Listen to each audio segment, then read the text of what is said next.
Hello everyone and welcome to another video with me, 320 Sim Pilot, and today we are taking another look at the upcoming fantastic Fenix Simulations A320 for Microsoft Flight Simulator. What we're going to look at today is some of the details. So we've already seen it in a bit of a flight, I've done a bit of a flight test, but today we are going to look at some of the things that make this a really unique add-on and something that I think is going to be really special for those Airbus fans out there.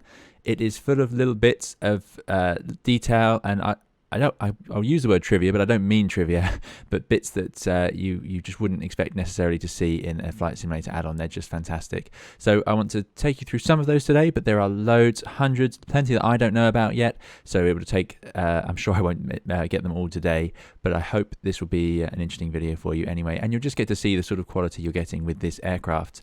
This is an upcoming add-on for Microsoft Flight Simulator, but this is a preview build. It is not the final product, so please be aware of that throughout this video.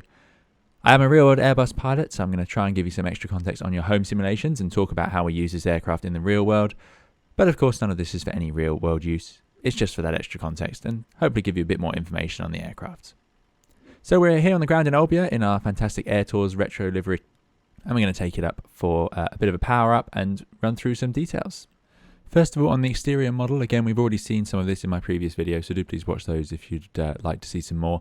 But we've got the cargo door open, as you can see, the handle's in the correct position, and it pops up and out. And then as we come down into the hold, we've even got some decals in here and all the scratches and scuffs. These are obviously very hard-wearing areas, so that is very good to see.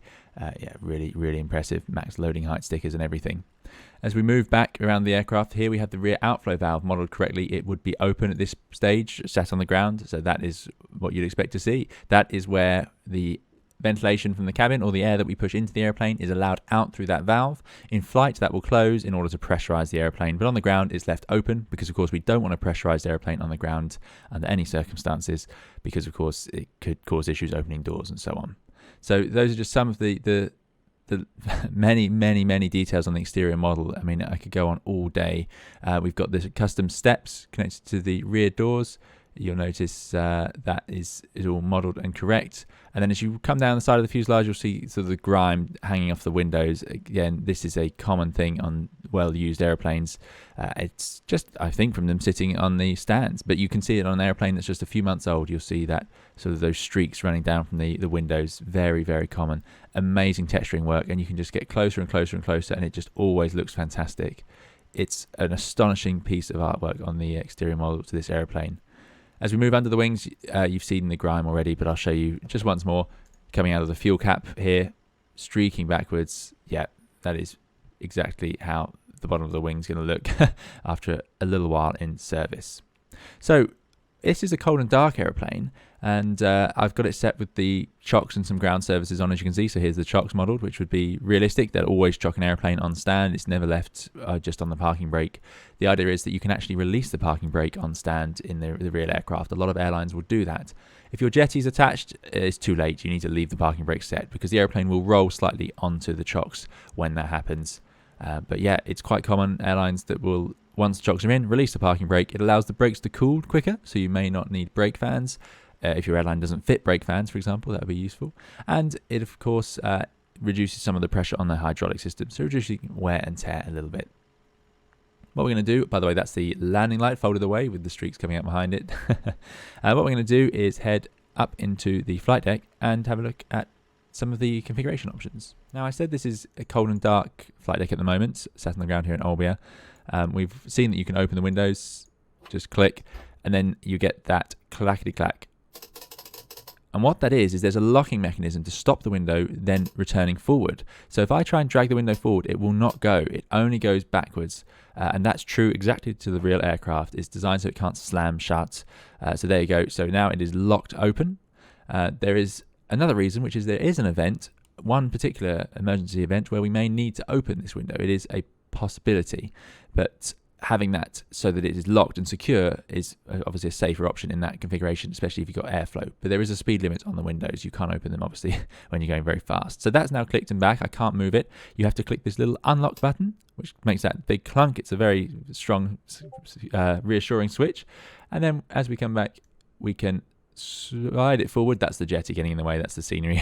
And then we click here, and it clunks back in. So that works. There's no ECAM warning for the windows, by the way. We look for this little red line around the handle that makes sure that it's working. So that's all modeled and correct. What I want to do is just change the configuration of the airplane a bit. Let's go to the airframe. No, it's not airframe. Where is it? Airline modifiable? There it is. Okay, right. So on the exterior, let's go back to those main wheels, and I talked about brake fans and how you'd release the brakes to help them cool. This is a wheel without brake fans. That's what it looks like. It's just got the bolts around the middle, but if we jump into the flight deck, enable brake fans, it will add the brake fan switch up here, and if we look at the wheels now, they've changed, and this is the brake fan style with a sort of mesh surround, and that fan will spin and pump air onto the brakes. It helps cool them down, obviously, on short turnarounds in hot places, such as a short turnaround in Olbia. Not all airlines will fit these. You can operate on short runways without them, but they are a nicety to have if you're planning to utilize heavy airplanes in hot conditions on short runways. Of course, we've got some other options in here, such as FLS, automatic TCAS, lateral deviation, which will be on the display, nav and go around. Now, I will in due course talk about these things, but they're all worth their own time. This is just one of many details. Ice detection, for example, being, can it detect ice or do you need to look? A lot of Airbuses don't have that system installed. AC essential auto switching is to do with a failure, and a lot of aircraft do have that installed, so I'm going to turn that on. Nav in the go around, also very common these days. Okay, but what I wanted to show you in here, which we haven't seen so far, by the way, the iPad is, it's not an iPad, I assume it's a sort of EFB, but it is draining. It's at 79% because there's no power. Even with the cable plugged in, the airplane is not powered up the correct bus bars. It's completely cold and dark, so that's not charging at the moment. What I can do is go to panel states and change it to, let's go to turnaround with the APU. So I'm going to click on that, activate, and it comes to life straight away. You can hear things moving around. Now, it is a complex simulation. Look at the way the screens come on in different sequences depending on the bus bars. It's fantastic. It's a complex simulation. They've done a great job, however, of making this as practical as possible. So you can see it just takes a second to come to life whilst the flight warning computers and so on come online. But what it has done is aligned the ADIRs. We've got the APU up and running already with the APU bleed on. So very impressive. So the panel states are here and correct and very powerful. Very useful indeed. So what I'm going to do is just turn on those brake fans, and if we hop back outside, we should be able to hear them. And we should have known, you can even see them spinning. Look at that. There's the brake fans whizzing around in there. That's a sort of strobing effect from them. They're obviously very fast and not something you want to put your fingers anywhere near. I'm pretty sure they would slice them off very quickly. You can also hear the fans with the noise, and you can hear the air packs running and that sort of screaming noise it makes. I've shown this, but I'm just going to show it again because it's such a fantastic animation. We're going to cage the standby artificial horizon. Look at the way it wobbles around. It's just perfect to the real aircraft. I can't stress that enough. And then you release it once it's level. Fantastic. So some other things we've seen on the flight deck. We've got the opening and closing door. And when you open it, you can hear the sounds coming. Oh, well, this is the scenery, but yeah, you can hear the sounds coming from the packs and so on. They do muffle. Same with the window. Let's close that up. And even the jump seat, we can click it across. That sound effect is perfect. That's exactly what it sounds like. And you can have it sliding around back there. It is often very creaky and squeaky. That obviously the armrests fold up and out the way, no problem at all. What we're going to do then is take a look at our APU, and I'll show you a couple of details on this. So the APU is up and running with 99%, and we've got 540 EGT with the bleed pressure running because we're using it for electricity and power, so it's running quite hot. I'm now going to turn off the APU bleed, and you'll see that as the bleed closes, the EGT starts dropping. The M1 sits at 100%, and that's because, of course, it takes a lot of power. It burns more fuel when running the bleed air because it just takes a lot of energy out of the little jet engine in the tail, which is the auxiliary power unit that we're talking about here. So what we've got is the EGT drops right down and it cools off, and we can just use electrical power.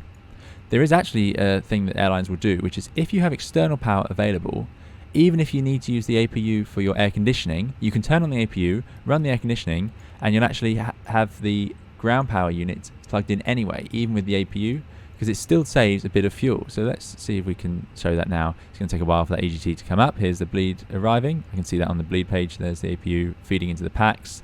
Temperature's adjusting accordingly. So the APU gen's on 39% load, and then we can enable the GPU.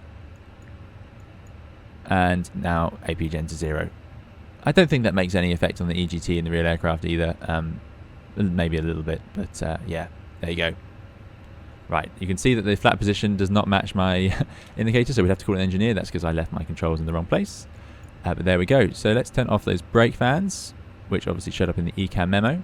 And what I want to show you next is the yellow hydraulic system. So that accumulator over here, so the aircraft is powered up with 3 hydraulic systems. We've got green, yellow and blue. I can show you those on the state systems page. Green, yellow, blue, and they're correctly level here. In my preview video, I show how when the gear comes up, the green system actually drops because the fluid's used up in that. But on the ground, this is a very common picture where you've parked up on stand and the aircraft has used up some of its accumulator pressure. So what's the accumulator? Well, if we have a problem with the hydraulic generation, or the pressure generation, so we lose an engine, for example, the yellow engine, or the PTU's not working, or we lose the ability to pressurize the yellow system, it has an accumulator. So what this is, it's a little battery, basically, a little power reserve. There's some pressure held in the system at all times that we can use. It's used for emergency braking primarily, so it's very important you have accumulator pressure when you come onto stand. So this gauge is mainly helping us with our brakes information. It shows us the yellow hydraulic pressure on the brakes. The yellow system, this one, powers the parking brake system. So the parking brake is on, therefore we have, look at that, almost 2,500 psi on each of the brakes, left and right. So the parking brake is on and set very nicely. But the accumulator is not in the green band, so that's not really good enough for flights. So that is a bit of an issue. Now this happens overnight. The aircraft will actually lose some pressure in the accumulator. It's not perfect. When it's not powered up, it's going to lose it. So how do we get that accumulator pressure back? Well, first of all, I'll show you how we can lose it. If we release the brakes and we're sitting on stand like this, and then we reset them without any hydraulic pressure, you can see the accumulator drain. So I'm just going to off screen, I'm just releasing the brakes, there they go, power, and then we reset it and it uses up that accumulator pressure. So that drops and drops and drops. So that's a problem with releasing the brakes over and over again during turnarounds. So obviously we don't do that. How do we get it back? Well, we can activate the yellow hydraulic pump up here, and that will recharge the yellow hydraulic system, which will naturally charge the accumulator. But that's not what happens in real life, because if I do that, then I will automatically power through the PTU. It will power the green hydraulic system and move all the flight controls. We don't want to do that. It's a risky thing to do. It may also, there's a small risk of it running the nose wheel steering and all sorts of other things. We don't want to hydraulically power the aircraft unless we're sure it's safe. Now, we have a lot of people around the airplane here, so I'm not willing to risk that. So what often happens is you leave the brakes set, and we can rely, quite common, well, we know that the cargo doors have to close. Cargo doors are hydraulically operated using the yellow hydraulic system. So what we're going to do is, if I just close up a cargo door, let's close both of them, you'll see, if I go to the hydraulic page, the yellow pump automatically runs, even without us turning it on, and now the accumulator is recharged. Isn't that great? And then it turns off, and it will depressurize. The PTU does not run when the yellow system is run through the cargo doors like that, only when we power it. Now, if we were to power it up ourselves, yellow pump on, the yellow system pressurizes, and so does the PTU, and then the green system pressurizes. And if you go to our flight control page, you'll see that all the flight controls have now aligned. So let's turn that off. Just a little detail of day-to-day life in the Airbus. So like I say, quite common to arrive at the airplane with that slightly drained. Giving you a bit more detail on the EFB today. We have Navigraph app, of course. You can load this in from SimBrief, and it will quite happily import your route, which works just fine. You don't need to go and do anything clever about that. It works straight in the simulator. But I'm going to put in LIEO, albeit where we are, and bring up the airport charts. I'm going to favorite that and favorite that. You can see on the chart as well, it doesn't work on parking, but it does show us on the airport chart where we are. And then we can choose a SID off of, let's take the runway behind us, and we'll go up to straight up to Batox. So I'm going to favorite that. And now you go to clipboard, and here's our charts. So obviously this is a very, very good simulation of the software that most pilots will be using these days. And you can actually change it to night and day according to your preference. I think you can scribble on it as well. Yes, look at this. So this is something that the real app will have, which is that it allows you to draw on it. So if there's a taxiway closure, for example, I will highlight it. Let me just clear out that. That's great. I didn't realize this until today. So let's put a proper color. So let's say Golf here is closed. What I would do in the real aircraft is potentially highlight it. So they've given us a way to see that. Or what I mostly do is I'll put a little cross over it. So I'll go like that, and that way I know I cannot taxi on that. Fantastic, fantastic. Now we talked about the tray table as well, but that would of course be out for most of the turnaround. Pilots will sit there like this because paperwork that arrives and needs signing and all sorts will arrive on the tray table, as well as obviously hopefully a cup of tea at some point. I've put the performance in, synchronize the live weather. It's so easy to do. You just need to type in your takeoff weight, your CG, and synchronize. It already took the runway that I had entered into the MCDU, I believe that's where it came from. It's already there. It's fantastic. So just brilliant. But here's the performance numbers then. Flap 1, 68, 32, 32, 35. So we'll go to perf. Flap 1, flex 68. And I've already forgotten. 32, 32, 35. By the way it types in and the slight delay in what you type into what appears is perfectly accurate to the real aircraft. So click and then it appears. That is just how the real MCDU behaves. It is not an immediately responsive thing. It is not like an iPhone. Remember, it was designed many decades ago now, but it's still an amazingly powerful thing. So we've got 100 passengers. We've got 10 tons of fuel, which looks like it'll be enough, arriving with 4.4. What you can also do, actually, at some point in the future, soon, I will talk through the operating this aircraft for a flight and some of the systems it's got, including its ACARS, its loading, and so on. But for now, we'll keep it just to the flying things. It probably won't surprise you, but I am obliged to show you. By the way, again, this is a jetty bug from the scenery. But if we open up the oxygen mask, there it is. Get the white cross as you test it. Fantastic. Right. Let's close up the doors. Oh, I've lost my iPad.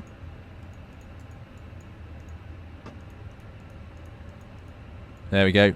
There's a click spot down there. You can remove it if you don't want it there. And what we're going to do is get ready to go. By the way, if you're in an app in the EFB, you can hover over the top and we can go to the one we want. So Fenix, and it reopens it over there.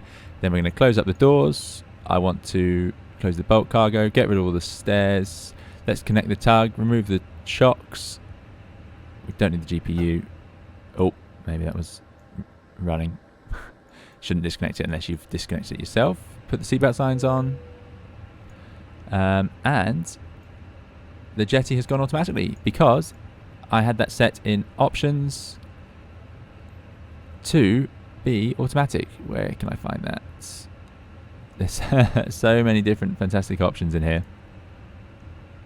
Auto jetway simulation, auto door simulation. There you go. So they run in a practical sort of way, so you shouldn't have to actually interfere with them if you run the flight as normal and load it in yourself using SimBrief, as most of you will day to day. This is just me showing you as many things as I can.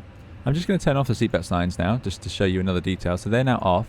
If we hop into one of the rear views in the cabin, so we can go to instrument, let's go to any of them, and we'll see now, look at that, the no smoking signs are on, but the seatbelt signs are off. So that is modelled, it's hard to believe this, but there you go, it is modelled in the whole cabin, the seatbelt signs. So if we jump back into the flight deck, turn them on, there they are. Isn't that just brilliant? Look at that view, and that aileron's now started to droop again since it's lost hydraulic pressure. We've been talking so long. Fantastic.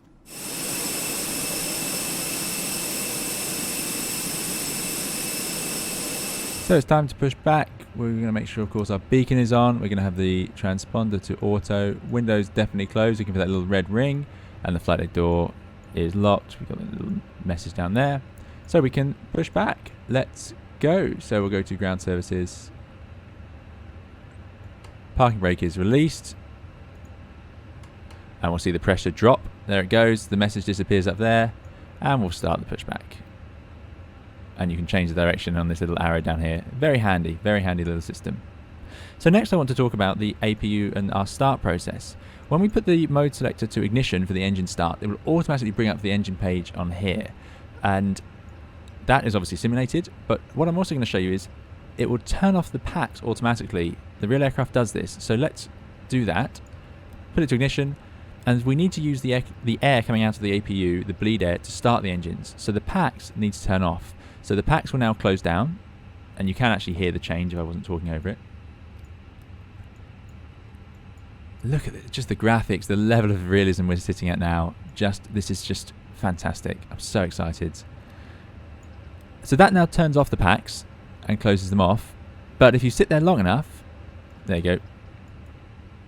So they turn off, ready for the engine start, because of course this is the page and you've got pressure at the PSI down there. But if you sit here long enough, eventually the Airbus will decide, well, you're not starting the engine, so you probably want some air conditioning air. So what we'll see is these packs come back to life. There you go. So now we've sat here too long, the air conditioning packs restart, air starts flowing through them, and if we go to the engine page, we still have pressure, but it won't be as much. And now you can actually hear it coming through the vents. And that's how the real aircraft does it if you sit at ignition start for too long. So let's stop teasing the airplane. Let's start up the engines. So Master 2 coming on. So talking about that yellow accumulator, that's one of the reasons we start engine 2 first when we're taxiing out on 2 engines, is that it immediately provides pressure. Oh, that's my fault. We didn't turn on the fuel pumps. Look at that. ECAM message arrives. But quite accurately, the engines would start, and it has started. The reason is the aircraft can be gravity fed, so when you're sitting on the ground or even in flight, you don't need those fuel pumps to actually start the engines. They're not providing the fuel to the engines, they're just providing a good, reliable pressure under different G-forces. But without them, the engine should start. The aircraft can fly without fuel pumps. But there we go. It will actually come up in the real aircraft with a message, gravity feed only, and I'm sure that message would appear here as well if we were in flight or I left that ECAM to run. So it's great simulation. Now, there's again too many details to talk about, but here's another one. The APU, they've timed this correctly to how long it should take the APU to shut down after running with the APU bleed. So in the after start flow, now that engine's up and running, we would put the master switch back to norm, or mode selection switch, then we would put the APU bleed off and turn off the APU. So I'm going to just show you this. If you haven't been using the APU bleed, you can do you would just turn it off and it would shut down pretty quickly. But we have. So the APU will actually keep running in order to cool itself down, and you'll see the EGT dropping, and they've simulated this with the correct timings. It takes almost two minutes. So what I want to show you now is we're sat here ready to taxi. We're using the engines for our bleed air. So on the bleed page we can see the engines are supplying air to the packs, and that gives them a certain idle point. We've got both engines running, so each engine is supplying its own pack, the air conditioning packs that provide the cool air in the cabin. So sitting at 18.5, 280 kilograms of fuel flow. Now it's perfectly possible to dispatch an Airbus with one of the bleeds inoperative. So let's, for example, say this side is inoperative. So we'll turn off pack 2 and engine 2 bleed, and we'll get an ECAM message. But you'll see there we go, air bleed 2 off. That's fine. We'll get rid of that message. Air bleed 2 and pack 2 are off, no problem. But we don't have to run with pack 2 off. Maybe we want to use it because, of course, we can actually supply it from number 1 engine. But if we do that, we are putting a very high demand on that engine. So it can't idle at the same level. It's going to have to increase its thrust. It burns more fuel, and it will increase the N1 it sits at idle. So to do this, I'm going to turn on pack 2 and open the cross bleed. So now this engine, you'll see this line connect, is now supplying air to the number 2 system. As a result of that, the N1 has increased to 21.4 and the fuel flow's increased 320 kilograms an hour. So it is providing more air, or it's one engine had to supply all the air.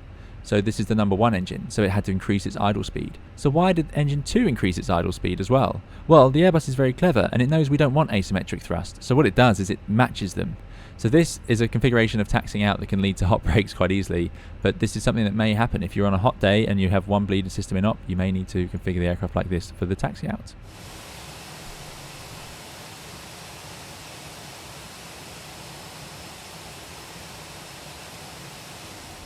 I was just showing you there the landing lights, but of course we wouldn't use them at this stage. So let's get taxiing out.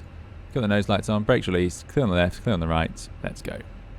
So the aircraft is on 2 engines, ever so slightly overpowered, so it will roll forward at idle. But the CFM engines compared to the IE, I believe, do not roll forward quite as much.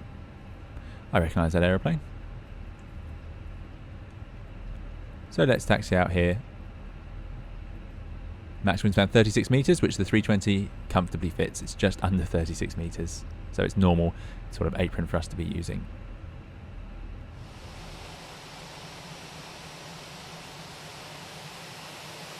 So out of the runway now, and we're going to line up with the lights on. So let's put those landing lights back on.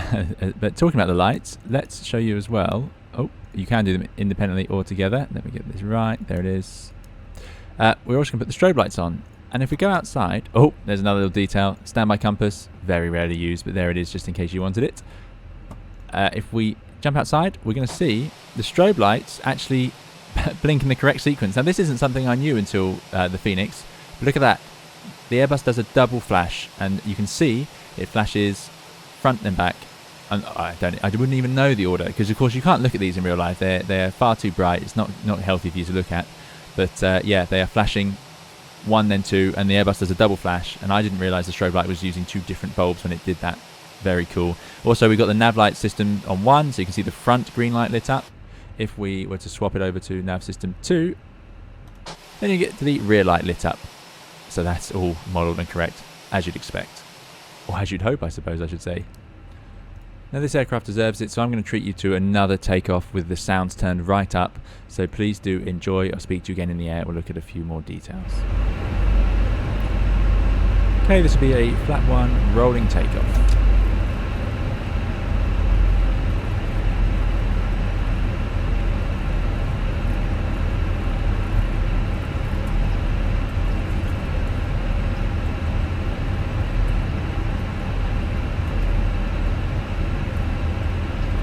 So it's all clear on the approach. Are you ready? Let's go. Spooling up once we're pointing more down the runway. You don't want to spool up at this angle. But as we start to come across, there we go, 50% on 1. Starting the clock. Half side stick down.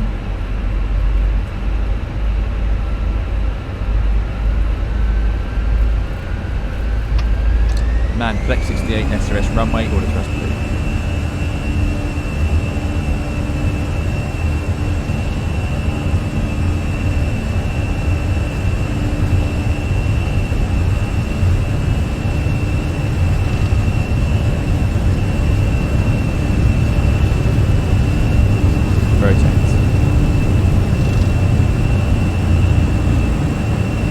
Positive climb, gear up, and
I'm going to actually simulate an immediate return, so, or not fully, but I'm going to return back to Olbia so we can, flaps are up, disarm the ground spoilers, get rid of the nose gear lights, tucked away, and we're going to head back round and head back in. But what I want to show you is once we're in the air on a beautiful sunny day like this, it can get very, very blindingly bright in the flight deck, as you would expect with all these windows. So we need a way to sort that, and of course Fenix has us covered. First of all, we have the sun visor up here. Look at that, and that can sit, and that is the perfect color. It is this sort of browny goldy brown color, so that is spot on. And look at that, without it, sort of blinded by the glare, you pop it in, gives you a clearer view. It's very hard to land using this, but sometimes you may need to. You can actually swivel it in the real aircraft, obviously out the way.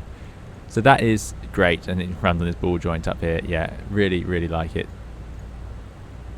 Next up, we have the actual sun visors as well. How great is this? Now, I wonder if I get rid of the EFB. With a little click spot down here. There it goes. And there it is. So, the Airbus loves the nice yellowy brown sunshade, so that's what we get. And we can completely enclose the flight deck. Of course, you never need to do this. You need to get rid of the EFBs, though, because it will not work otherwise. because of course you've got the ram mount in the way, the suction mount. So let's click this one out of the way if I can find the click spots. There we go. And you have a relatively shaded flight deck. Now long haul aircraft have better shades, they actually have one in the middle as well, but this is perfectly fine for the Airbus. It works really nicely. And look at that, look at the way you get that tint over all of the terrain outside. Yeah, just how it is in real life. Excellent, excellent, excellent. I talked about it in my preview video, but just in case you missed it, this is a key detail of the 320. If we want to use the speed brakes, as we are now,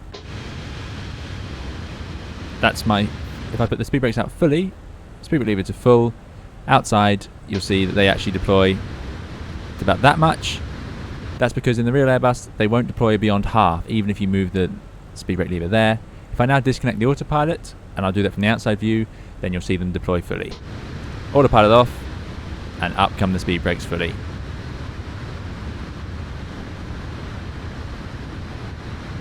And that is, by the way, the correct speed brake panels. So let's put the autopilot back in. And obviously the speed brakes retract. That's just a function of the 320. It is not true on the 321 or on the 319, funnily enough. It is just a 320 quirk.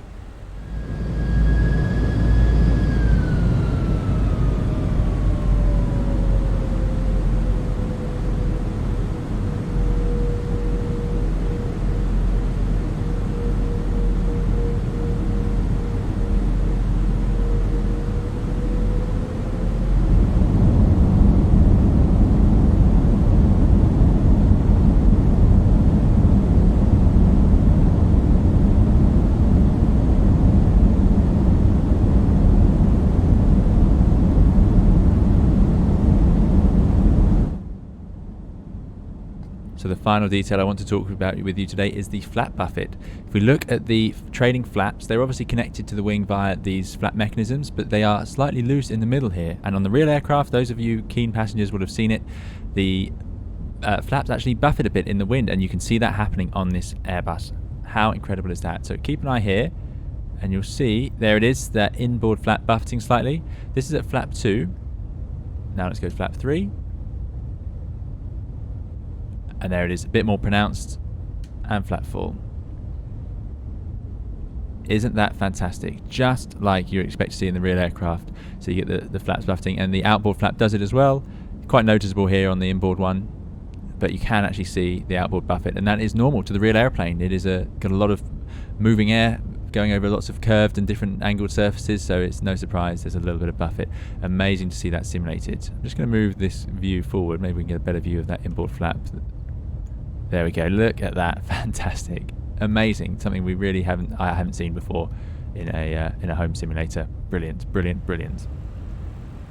Let's treat ourselves to have another landing then. So, autopilot's coming off.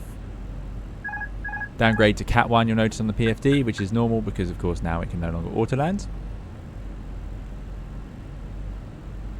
Not much to do now. You'll see the side stick. I can leave it pretty much steady. The fly-by-wire or the normal control laws are now keeping us at 1G and keeping the wings level. 500. Just little adjustments need to be made. It's not perfect, and that is true very much to the real aircraft. There's a land mode which does arm anyway, even though we're manually flying. 100 above. Getting a little bit higher on the glide slope, but keeping that reference rate of descent. Slight tailwind, so 800 feet per minute would be pretty believable here. 1,000 is going to be too much, as you can see, sinking a bit low.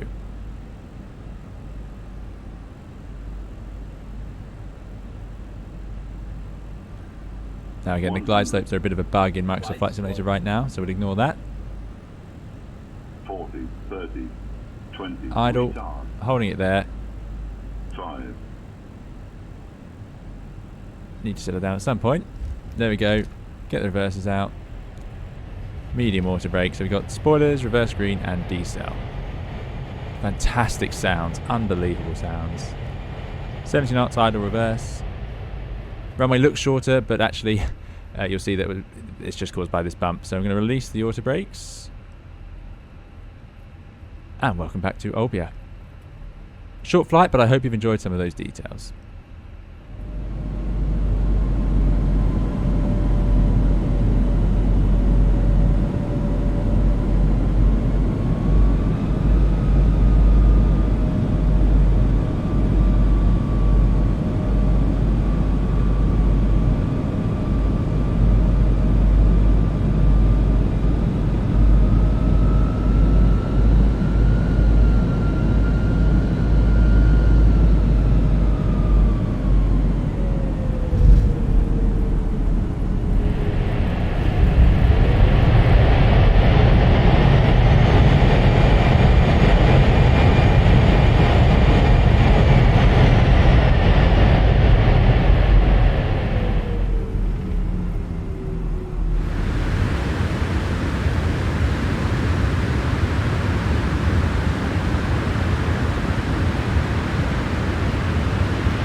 So that's all for today's video. Thank you very much for watching. I hope you've enjoyed it. It's been great fun for me to film. It's always a treat to take the Fenix A320 for a flight.